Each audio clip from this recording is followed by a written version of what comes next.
I'm Dr. Berk. I'm drberkkkaratas. We're in the second part of the testosterone video. In the first part, I explained this section. If we haven't listened to it, it would be good to do so. In general, we talked about how risky it can be to take testosterone from outside and that it's not always necessary or advisable. We said it like this. We can increase or maintain our testosterone levels to some extent with certain foods and nutrients. So we can prevent it from dropping. I mentioned that we can be healthy in terms of testosterone. Here we can intervene in two mechanisms. We cannot intervene in any of these. We can help with the conversion of cholesterol to testosterone. And at the same time, we can reduce the conversion of testosterone to the female hormone estradiol or E2 hormone. What does this provide? If there is too much of the female hormone estradiol, it blocks this system. So it was reducing testosterone. Now, the first one is the conversion of cholesterol to testosterone. Exercise. One of the most important things is to exercise regularly. So it's not about doing excessive amounts of exercise, but rather about exercising regularly. For example, it's important to do moderate paced walking for 20 minutes, 3 to 4 days a week, or to do light jogging. What does low insulin mean? Low insulin means eating a bit weaker in terms of carbohydrates.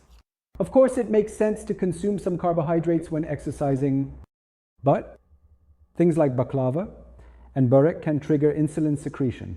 We need to stay away from these to some extent. Since the raw material is cholesterol, we can consume a bit more unsaturated fatty acids. Where is this most commonly found? There's salmon, tuna, avocado, and soybean oil. These four, it's quite rich in unsaturated fatty acids. For the conversion of cholesterol to testosterone, vitamin D, B12, and zinc need to be at normal levels. This is very important. In general, almost everyone encounters this. We have a general issue with low levels of vitamin D and vitamin B12. If these are not low, if they are low, they need to be treated in some way. But if these are normal, our recommendation is to take 400 units of vitamin D every day. Regular, once or twice a week, one made of vitamin B12. Zinc, 15 million once or twice a week. When you go to the pharmacy, there are already spray or drop options available. One drop of these is already 400 units.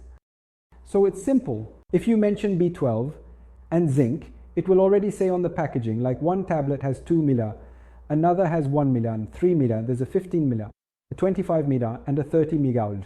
If you can't find the 15 milligram, you can also get the 20 milligram. It's not a big problem because these are daily requirements. So 50 mg and 1 mg are just daily requirements for 400 units.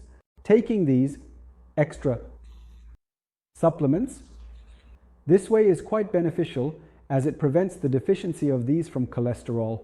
What was the second step I mentioned here? Preventing the conversion of the male hormone to the female hormone. We can prevent this to some extent. So we can't completely suppress this with food, or we do this with the things we do and with medications. We can also block this chemically here. But what is our important topic? To increase our testosterone levels a bit in a healthy way, or to keep them the same. For example, I forgot to mention that testosterone levels between 300 and 1200 are normal. It came out to be 500. We want to make it 600, or we want to keep it at 500. That's our topic. Exercising is very important. There are flavonoids. Flavonoids are found in abundance in colorful vegetables and fruits. The more colorful and brighter fruit or vegetable is, the better it is. For example, we can say that kiwi also has a lot of it. Grapefruit is one of the foods that has the highest amount of vitamin C. Grapefruit also has a lot of these.